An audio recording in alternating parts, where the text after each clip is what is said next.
চলো আজকে কিছু স্কিন কেয়ার মিথ নিয়ে আলোচনা করি।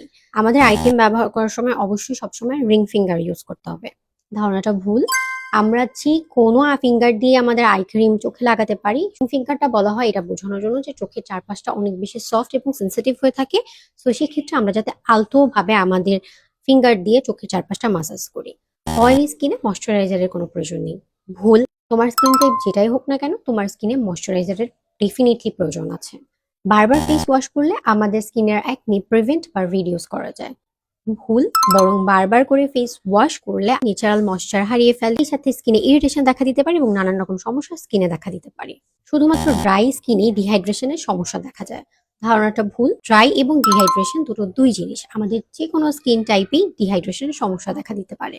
রেটিনল শুধুমাত্র অ্যান্টি এজিং এর কাজে ব্যবহার করা হয়, এটাও ভুল। রেটিনল কোনো কোনো ক্ষেত্রে আমাদের একনি, আমাদের ফাঙ্গাল একনি, পিগমেন্টেশন লাইট করতেও ব্যবহার করা হয়।